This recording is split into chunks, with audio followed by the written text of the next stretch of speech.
Assalamualaikum sahabat Zona Film. Pemuda gamers yang satu ini bukanlah pemuda biasa. Karena selain dia mahir dalam bermain game online, ternyata sob, dia juga jago dalam hal bela diri. Bahkan dia berhasil meraih sabuk hitam di 3 jenis bela diri yang berbeda, dari mulai judo, kendo, sampai taekwondo. Karena itulah, pihak kepolisian pun merekrutnya dan memberinya misi untuk menangani para residivis yang selalu saja membuat keributan. Dan siap-siap aja sob, karena selain sobat-sobat bakal disuguhkan dengan aksi memukau dari pemuda ini, sobat-sobat juga bakal dibuat gregetan saat menyaksikan pemuda ini harus berhadapan dengan perilaku kriminal kelas atas dengan kasus pelecehan tingkat tinggi, terutama kepada anak di bawah umur. Kira-kira mampukah pemuda ini menyelamatkan anak-anak tersebut? Oke sob, daripada makin penasaran, mending kita langsung aja masuk ke alur ceritanya. Di awal film, kita pun diperkenalkan dengan sosok pemuda bernama Lee Jung-do, di mana kesehariannya, pemuda ini gemar berolahraga, terutama seni bela diri. Bahkan di usianya yang masih sangat muda, Jung-do telah meraih sabuk hitam di 3 jenis bela diri yang berbeda, dari mulai judo, kendo, dan juga taekwondo. Selain jago dalam hal bela diri, Jung-do juga mahir dalam memainkan game online dan selalu jadi andalan bagi teman-teman satu timnya.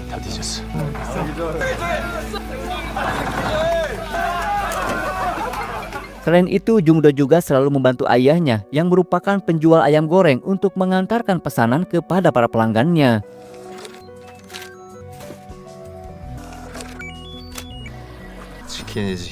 Dan karena kepribadiannya yang sopan dan ramah, Jung-do pun sangat disukai oleh para pelanggannya itu. Thank you. Lalu di suatu hari, setelah selesai mengantarkan pesanan, tanpa sengaja Jung-do pun melihat perkelahian antara polisi dan preman di sebuah gang.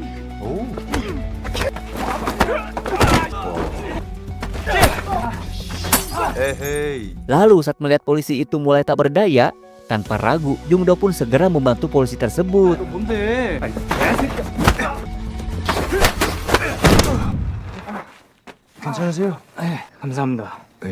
Lalu saat Jung-do mengamati preman tersebut, dia pun menyadari jika ada gelang elektronik yang terpasang di kaki preman itu. Itu berarti si preman adalah seorang residivis yang sedang dalam masa pengawasan dari pihak kepolisian. Kemudian Jung-do pun mendapat piagam penghargaan sebagai warga pemberani dari pihak kepolisian. 사진 찍겠습니다. 하나, 둘, 셋. Setelah menerima penghargaan, Jung-do pun bertemu dengan seorang polisi bernama Kim Sun-min yang merupakan seorang manajer divisi pengawasan residivis. Sun-min pun menjelaskan jika divisinya bertanggung jawab untuk mengawasi narapidana yang baru bebas dari penjara agar tidak terlibat kejahatan lagi. 시민들을 보호할 수가 있는데 2인 1조로 움직입니다. Dan untuk memudahkan tugas pengawasannya, Sun-min pun memasangkan gelang elektronik yang terhubung dengan GPS yang bisa mereka akses melalui aplikasi yang bisa mereka pantau pada sistem komputer. Sun-min juga melibatkan para ahli bela diri untuk membantu tugas ini. Karena tak jarang, para mantan napi itu selalu berbuat onar sehingga membahayakan warga sipil. Namun karena jumlah mantan narapidana ada sekitar 5.000 orang, maka Sun-min dan seluruh timnya pun terpaksa harus memantau mereka selama 24 jam sehari. Dan karena salah satu petugas yang diselamatkan Jung-do semalam mengalami cedera berat sehingga harus dirawat selama 5 minggu, akhirnya Sun-min pun jadi kekurangan orang. 그럴 때 저희가 시민들을 보호할 수가 있는데 Sun-min yang mendapat informasi tentang prestasi Jung-do yang telah berhasil meraih sabuk hitam di 3 jenis bela diri yang berbeda, bermaksud merekrut Jung-do dalam menggantikan tugas polisi yang terluka semalam untuk sementara waktu. 정도 씨가 태권도나 유도를 하시는 분 같다고 하던데 제가 부탁 하나 드려도 될까요? Sun-min pun menjelaskan jika tugas Jung-do nantinya hanya mengawasi pergerakan para mantan napi itu melalui komputer saja. Dan jika ada tanda-tanda bahaya, maka sebagai petugas bela diri, Jung-do harus segera meluncur ke lokasi tersebut. Jung-do yang menyadari jika dirinya hanyalah pemuda yang masih suka bermain, tentu saja merasa belum pantas untuk menerima tanggung jawab sebesar itu. Namun Sun-min memintanya untuk memikirkan terlebih dahulu dan mempertimbangkan tawarannya tersebut. 말 뿌듯하고 보람 있는 일인 건 맞아요. Kemudian Jung-do pun meminta pendapat dari ketiga temannya tentang tawaran dirinya yang akan direkrut sebagai petugas bela diri di kepolisian. Mendengar itu, teman-teman Jungdo pun merasa bangga dan mendukung Jungdo untuk menerima tawaran tersebut. 밤낮이 계속 바뀌잖아. 오늘 좀 왔다 갔다 좀 안 할 수 없을까? 내가 시나리오 구성하면서 리서치해서 아는데 Setelah meminta pendapat teman-temannya, dia juga bertanya kepada sang ayah tentang tawaran tersebut. Ayah Jungdo pun menyarankan agar Jungdo menerima tawaran itu, karena menurutnya membantu orang adalah hal yang baik dan akan berbuah kebaikan bagi kehidupan Jungdo. 가게는 아빠가 알아서 할 테니까 걱정하지 말고. 알았어. Setelah Jungdo menyatakan kesiapannya, Sunmin yang terlihat sangat senang pun langsung memperkenalkan Jungdo kepada anggota tim lainnya. 우리 선임 무도 실무관. 안녕하세요. Kemudian seorang petugas senior pun mulai mengajari Jungdo tentang cara menggunakan program komputer yang akan dia gunakan selama mengawasi aktivitas para residivis dengan mengecek kondisi baterai dari gelang elektronik yang mereka kenakan. 전화를 걸어서 충전하라고 어쩌시겠습니까? 또 Selama berjam-jam mengawasi layar monitor, Jungdo yang merupakan pemuda aktif pun terlihat sangat bosan karena dia tak kunjung juga menemukan adanya pergerakan yang mencurigakan.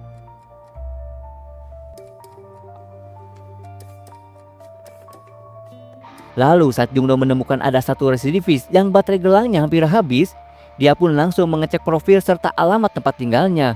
Dan ternyata sob, orang ini adalah pelaku kejahatan yang selalu menargetkan wanita sebagai korbannya. 여보세요? 알았다고 씨발려나. 여보세요. Setelah beberapa kali menelpon residivis itu agar mau mengisi ulang baterai di gelangnya, Jungdo pun malah dibuat kesal saat residivis itu malah enggan diajak kerjasama. 그리고 윤진이 두 번이나 그냥 끊어버리네요. Akhirnya, Jungdo pun diperintahkan untuk mendatanginya secara langsung. 한건 먹어봐요. 부러운데? Setelah dilengkapi dengan berbagai peralatan seperti rompi anti peluru, kamera, dan juga alat setrum, Jungdo pun segera meluncur ke lokasi dengan ditemani oleh Sunmin. Lalu setibanya mereka di area rumah si target, Jungdo pun memilih untuk berjaga di luar saja. Karena setelah melihat jika teralis besi jendelanya sudah dicopot, Jungdo pun curiga jika residivis itu sengaja membongkar teralis besinya agar dia bisa mudah melarikan diri melalui jendela tersebut. 201호 이양호 집이에요. 맞아요. 이 집은 있죠. 네, 지금 보시면 Sunmin yang merasa jika analisis Jungdo itu masuk akal, akhirnya dia pun mencoba masuk lewat pintu depan. 이양호군 안에 있는 거 알아요? Dan ternyata sob, residivis yang diketahui bernama Lee Yang Ho sedang berbuat jahat terhadap seorang wanita di rumahnya. Begitu menyadari kedatangan Sunmin, dia pun langsung mengambil pisau dan melarikan diri lewat jendela. 문 좀 열어봐요. 예. 아저씨 제발 도와주세요. Namun setelah dia melompat, dia pun langsung berhadapan dengan Jungdo.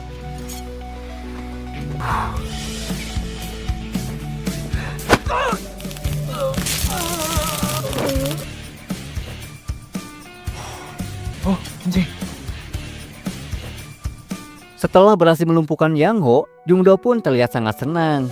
당신은 묵비권을 행사할 권리가 변호사를 선임할. Lalu keesokan harinya, Jungdo pun kembali melihat radar merah pada komputernya.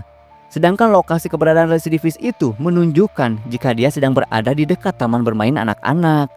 Dan setelah mengetahui jika residivis yang bermasalah ini adalah seorang predator yang suka mengincar anak-anak di bawah umur, seketika itu Jungdo dan Sunmin pun langsung meluncur ke lokasi tersebut.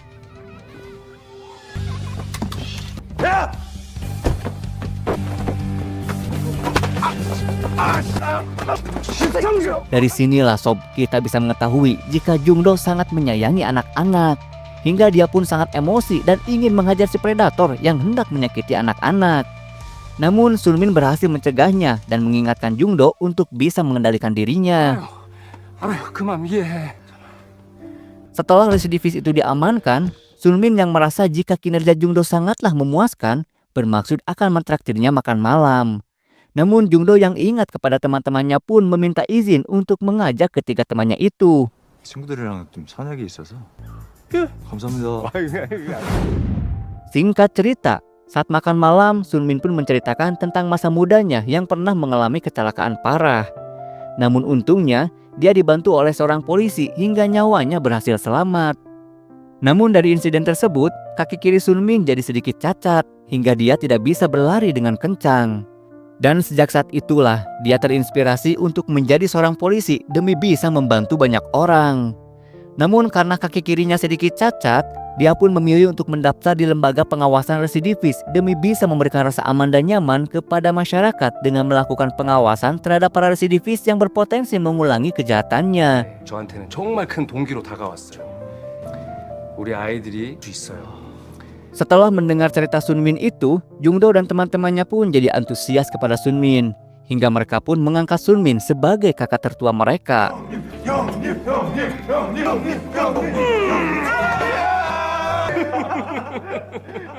Lalu saat mereka berencana untuk pulang, tiba-tiba saja Sunmin mendapat laporan dari anggotanya tentang seorang residivis yang keberadaannya tidak terdeteksi. 외출 금지 어기고 밖에 나와서 계속 움직이고 있습니다. 전화를 안 받습니다. Merasa jika residivis itu sedang mencoba untuk kabur dan akan menimbulkan masalah lagi, Sunmin dan Jungdo pun segera beraksi dengan meminjam mobil milik salah satu teman Jungdo yang dijuluki si Gempal.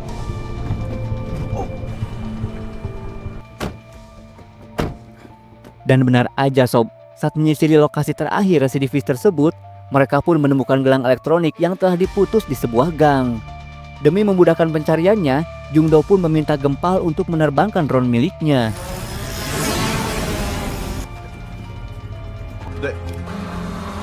Dan berkat drone itulah, akhirnya mereka pun berhasil menemukan keberadaan residivis itu. Kemudian Jungdo pun langsung segera mengejarnya dengan arahan dari Sunmin yang memberi instruksi melalui earphone-nya. 좀 더 빨리 하면 금방 잡을 수 있어. 그렇죠, 네.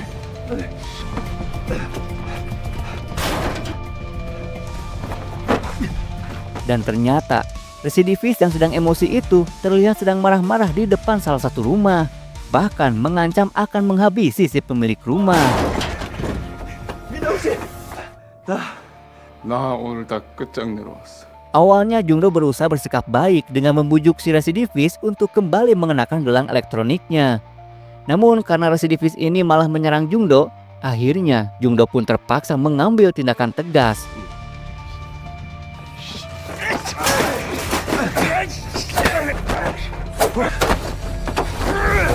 Dan setelah berhasil membanting residivis itu, Jungdo pun dibuat bingung saat si residivis malah mengancam akan menghabisi dirinya sendiri. Ternyata sob, residivis itu sedang mengalami frustasi karena meski dia telah menjalani hukuman penjara 20 tahun untuk menebus kesalahannya, dia masih saja dipandang buruk oleh masyarakat. Bahkan teman terdekatnya pun malah mengejek dirinya yang masih menggunakan gelang elektronik. Karena itulah, dia bermaksud untuk menghabisi temannya itu dan setelahnya dia akan menghabisi dirinya sendiri. 목이 칼을 대고 있어요. Di saat Jungdo sedang kebingungan dengan situasi tersebut, Sunmin pun meminta Jungdo untuk menirukan kata-kata Sunmin demi bisa meyakinkan residivis itu. Melalui mulut Jungdo, Sunmin pun mengatakan jika kematian bukanlah sebuah solusi. Karena jika dia mati, maka pengorbanannya selama 20 tahun menjalani hukuman di penjara sebagai bentuk penebusan dosanya akan jadi sia-sia.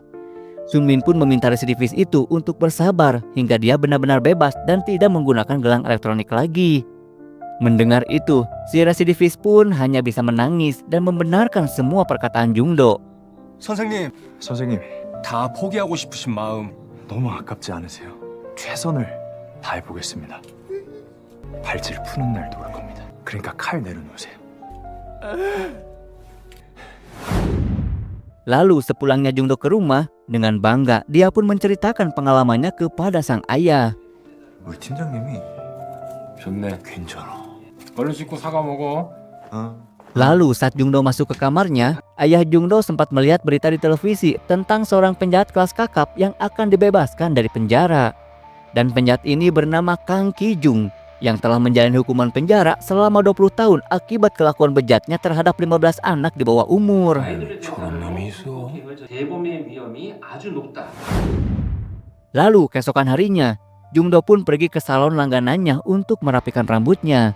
Namun saat hendak memasuki salon tersebut, tanpa sengaja dia melihat seorang bapak-bapak yang baru saja keluar dari sana dengan gelagat mencurigakan. Jungdo yang tidak terlalu menghiraukan si bapak itu pun langsung duduk di kursi salon tersebut. 그럼 어떻게?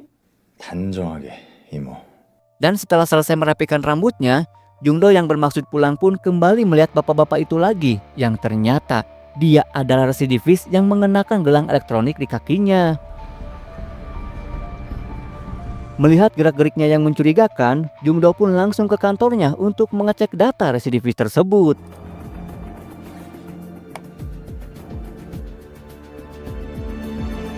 Dan ternyata sob, residivis ini adalah pelaku kriminal kelas atas yang sudah menjalani hukuman atas kasus pelecehan terhadap para wanita.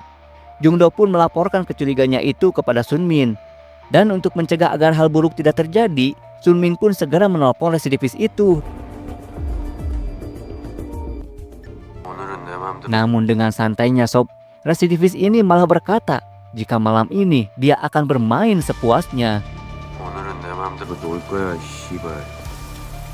Mendengar itu, seketika itu juga bersama Jungdo, Sunmin pun langsung mencari keberadaan residivis tersebut. 네가 마지막으로 본 곳이 어디야? 가방 같아. Setibanya di restoran tempat residivis itu terakhir terlihat, Sunmin pun bertanya kepada pelayan wanita yang sempat dilihat Jungdo tadi siang. 어느 방향으로 갔어요? Pelayan wanita itu pun mengatakan jika orang itu sempat mengundangnya untuk datang ke rumah dengan alasan jika dia sedang berulang tahun. Namun pelayan wanita itu menolaknya. Akhirnya mereka pun segera bergerak menyisiri setiap toko untuk mencari keberadaan residivis tersebut. 뭐 하세요?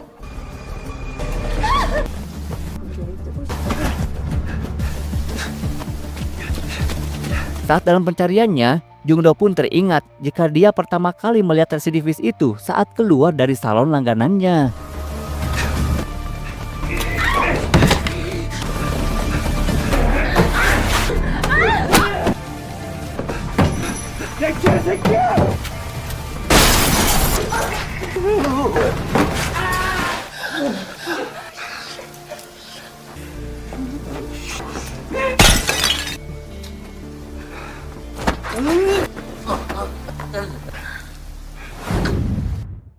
Lalu keesokan harinya, Kang Ki-jung pun akhirnya resmi dibebaskan.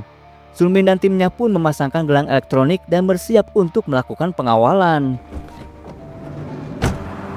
Sementara di luar, warga yang tak terima pun melakukan protes dan menolak kehadirannya. Bahkan mereka pun menuntut agar Kang Ki-jung dihukum mati saja.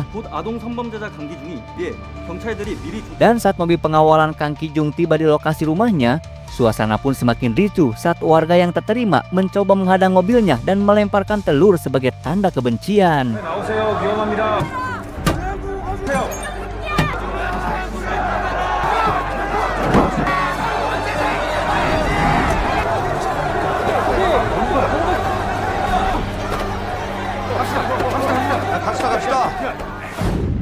Lalu di malam harinya, terlihatlah seseorang yang datang ke apartemen milik Ki-jung. Dan ternyata sob, dia adalah Han Byung-sung, seorang gangster kenalannya Ki-jung saat dia di penjara. 나 이거 3년 찼어. 옆으로도 10m는 괜찮아. Dan ternyata sob, Byung-sun bermaksud mengajak Ki-jung untuk kembali melakukan aksi jahatnya. Lalu keesokan harinya, Jungdo yang sedang mengawasi para residivis pun melihat Ki-jung yang mulai melakukan pergerakan mencurigakan. Seketika itu, dia pun langsung meminta izin kepada Sunmin untuk mengikutinya. Sunmin pun menyetujuinya dan dia pun akan membantu pemantauan dengan tetap berkomunikasi melalui earphone milik Jungdo. 강기중 지금 계속 걷고 있거든. 형 아직 안 보여요. 형 찾은 것 같아요. Namun sayangnya sob, beberapa saat kemudian Jungdo malah kehilangan jejak Ki-jung. Ternyata Ki-jung sedang melakukan pertemuan dengan seorang pria kaya bernama Min-wook yang memiliki bisnis penjualan video anak-anak di situs gelap miliknya. Min-wook pun menawarkan bayaran yang sangat tinggi jika Ki-jung mau menjadi aktor dalam video gelap yang berdurasi 10 menit. Sementara Byung-sun ditugaskan untuk merekam dan mengedit videonya. Dan Min-wook sendiri akan mencarikan artis wanitanya. 없을 거예요. 예시였습니다. Sementara itu, Jungdo yang sudah sampai di lokasi Ki-jung pun belum berhasil menemukan keberadaan Ki-jung. 보고 있어요. Namun Jungdo yang mencurigai sebuah mobil pun mencoba untuk mendekatinya.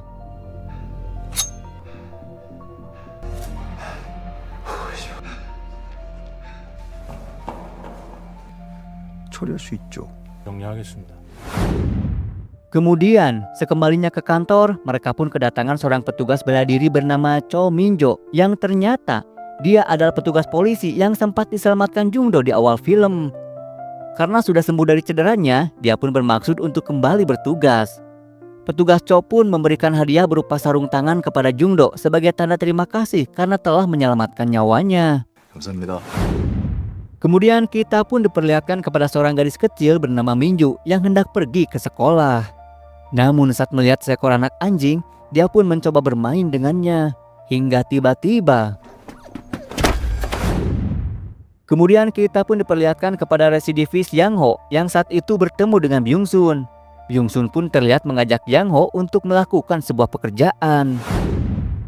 Lalu kemudian Byung Sun pun membawa Ki Jung ke sebuah apartemen yang satu gedung dengan tempat tinggal Ki Jung saat ini.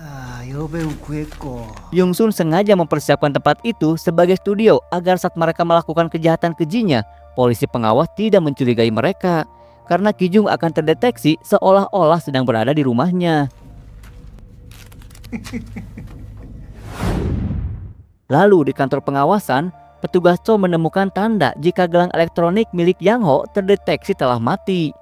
Seketika itu, petugas Cho pun langsung menghubungi Yang Ho. Namun Yang Ho malah sengaja mematikan ponselnya. Hingga petugas Cho yang curiga pun segera mengajak Sun Min untuk mencari keberadaan Yang Ho. 잠깐만. Sementara itu di saat yang bersamaan, Jungdo yang ditugaskan mengawasi Ki Jung terus memantaunya dari pagi hingga malam. Lalu saat Jungdo sedang mengikutinya dari belakang, tiba-tiba saja Ki Jung terlihat masuk ke sebuah gedung. Jungdo yang merasa curiga karena Ki Jung tidak kembali ke apartemennya, memutuskan untuk mengikutinya memasuki gedung tersebut. Namun tiba-tiba ternyata sob, Jungdo telah dijebak dan kini harus berhadapan dengan beberapa preman di sana.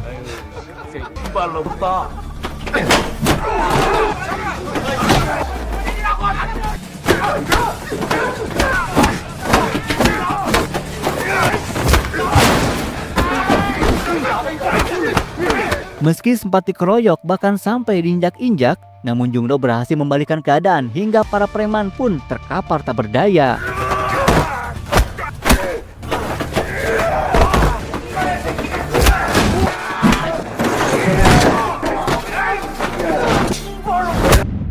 Sementara itu di saat yang bersamaan, Sun Min dan petugas Cho pun terlihat memasuki lokasi di mana sinyal gelang Yang Ho terlacak.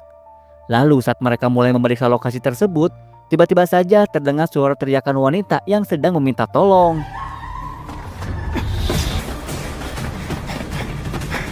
Dan ternyata sob, itu adalah jebakan yang sengaja dibuat Yang Ho.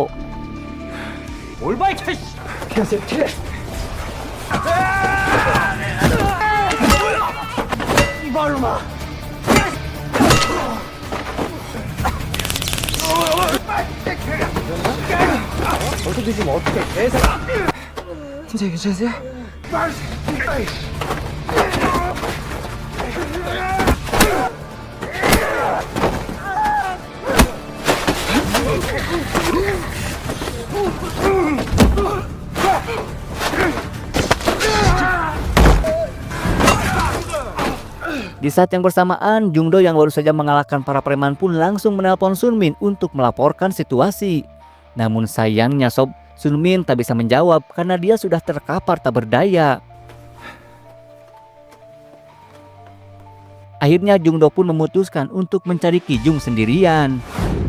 Sementara itu Ki Jung dan Byung Sun terlihat sedang mempersiapkan studio untuk melakukan aksi jahatnya.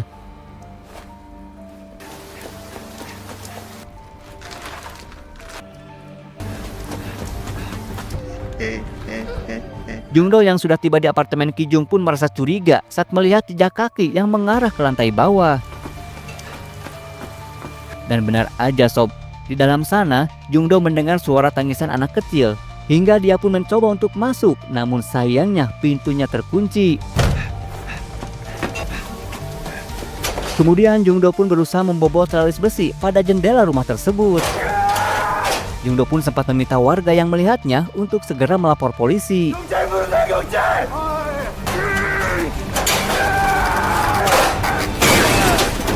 Dan saat Jungdo berhasil membobol teralisnya, dia pun langsung masuk ke dalam. Namun tiba-tiba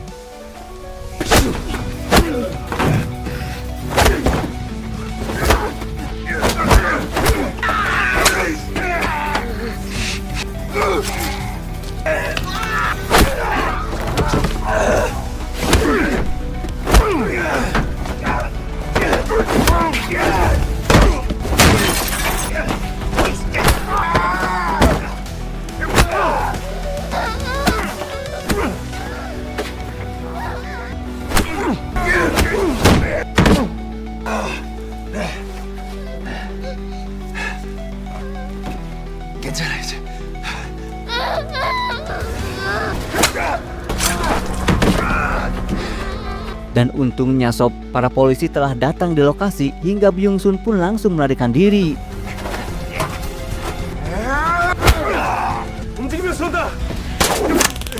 Sementara itu, Ki Jung yang sempat ditembak dengan senapan listrik pun masih bisa bertahan dan melawan petugas sampai akhirnya dia pun berhasil kabur dari sana.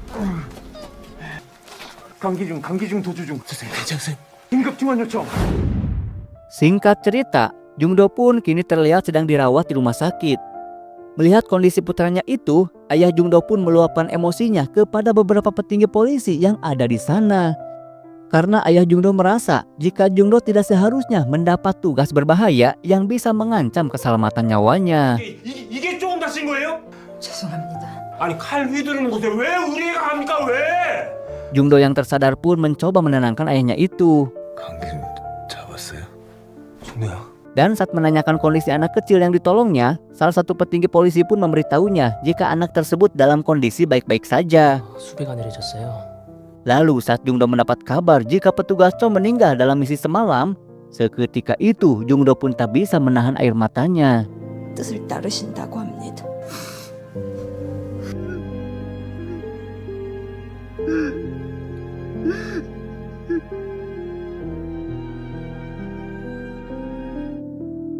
Setelah menjalani perawatan, Jungdo pun mengunjungi rumah duka untuk melayat dan mendoakan petugas Cho. Lalu kemudian, Jungdo pun diundang oleh kementerian untuk kembali menerima piagam penghargaan sebagai warga pemberani. Setelah acara berakhir, seorang wanita yang mengaku sebagai Bibi Minju terlihat menghampiri Jungdo untuk mengucapkan terima kasih sambil memberikan hadiah dan juga surat dari Minju. 민주 이모예요. 아니요. 늦게 찾아뵈서 죄송합니다. 안녕하세요. 민주가 이거 Dalam suratnya itu tertulis jika Minju sangat bersyukur karena berkat Jungdo dia bisa bertemu kembali dengan ayah dan ibunya. Bibi Minju pun memberitahu Jungdo jika sampai saat ini Minju masih mengalami trauma hingga tidak berani keluar rumah. Namun saat mendengar cerita tentang Jungdo, semangatnya pun mulai kembali muncul. 민주가 그래도 씩씩하게 견뎌주고 있어요. 다시 한번 감사드립니다. Sepulangnya dari sana, Jungdo pun kembali ke rumah sakit dan menjenguk manajer Sunmin. Dan ternyata sob, ketiga teman Jungdo sudah terlebih dulu ada di sana. Sementara kondisi Sunmin sendiri kini semakin membaik setelah sebelumnya mengalami cedera leher yang cukup parah. Jungdo pun berjanji kepada Sunmin bahwa dia akan menangkap Ki Jung dan para residivis lainnya. Kemudian Jungdo pun meminta teman-temannya untuk melacak plat nomor sebuah mobil yang sempat dilihatnya beberapa waktu yang lalu. Karena Jungdo curiga bahwa pemilik mobil itu pasti ada hubungannya dengan Ki Jung. Jungdo juga meminta mereka untuk mempersiapkan alat-alat yang dibutuhkan. Karena setelah keluar dari rumah sakit, Jungdo berencana untuk menangkap Ki Jung. 차종이랑 번호가 뭐였는데 나 다음 주에 퇴원하니까 필요한 거 문자로 보내줘. 오케이. Dengan bantuan dari kakaknya, Gemba pun berhasil melacak alamat rumah si pemilik mobil. Sementara dua temannya yang lain sibuk berbelanja perlengkapan yang diminta Jungdo sebelumnya. Setelah semuanya sudah siap, mereka pun mendatangi apartemen si pemilik mobil dengan menyamar sebagai kurir. 열렸구나.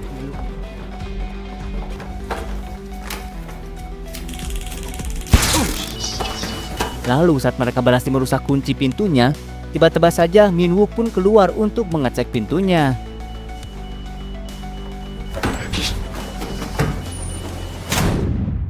Setelah mereka berhasil menyekap Min Wook, mereka pun berhasil menemukan semua bukti kejahatan Min Wook yang ternyata Min Wook telah menjual ribuan video tak senonoh di mana semua korbannya adalah anak di bawah umur.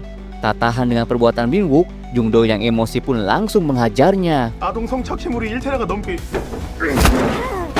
네가 강기중 동영상 찍게 시켰지? Mereka juga mengancam akan menghabisi Min Wook jika Min Wook tidak mau memberitahu lokasi Ki Jung saat ini.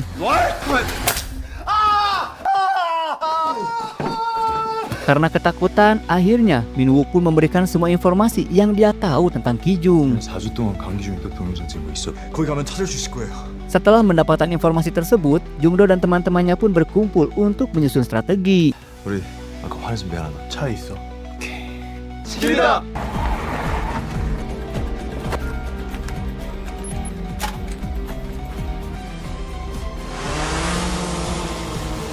Lalu dari pemantauan drone milik Gembab, mereka pun melihat sebuah lokasi mencurigakan di tengah pemukiman warga. 저거 봐. Dan benar aja sob, di tempat itu sedang berkumpul Kijung, Byung-sun, dan juga para residivis lainnya. Dengan penuh amarah, Jungdo pun bersiap untuk membantai mereka.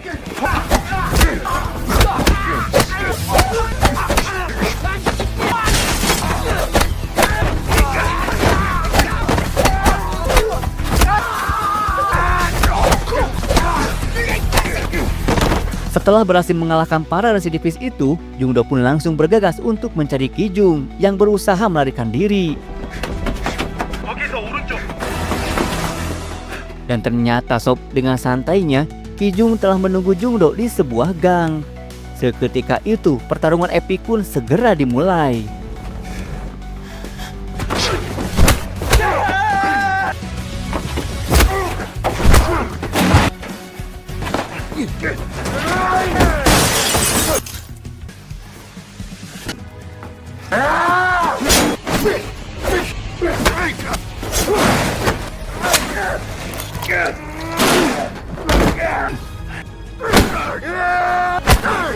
Melihat Jungdo sedang tak berdaya dihajar Kijung, teman-temannya pun mencoba membantu dengan menggunakan drone untuk menyerang Kijung.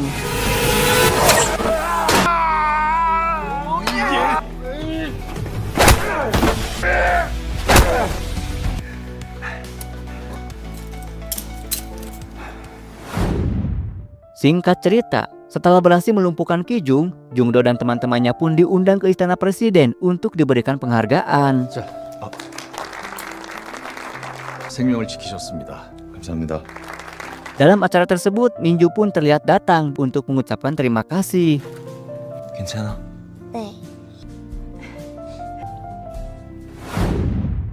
Lalu keesokan harinya, Jungdo pun kini resmi diangkat menjadi petugas bela diri di Kementerian Hukum. Bersama Sunmin, Jungdo pun bertekad untuk terus bekerja sama demi kebaikan masyarakat. Nah, itulah sob, sosok pemuda tangguh yang penuh semangat dan benci dengan tindak kezaliman. Maka sob, janganlah hanya diam saja dan menutup mata saat kezaliman terjadi di depan mata. Ali bin Abi Thalib pernah berkata, kezaliman akan terus ada bukan karena banyaknya orang-orang jahat, tapi karena diamnya orang-orang baik.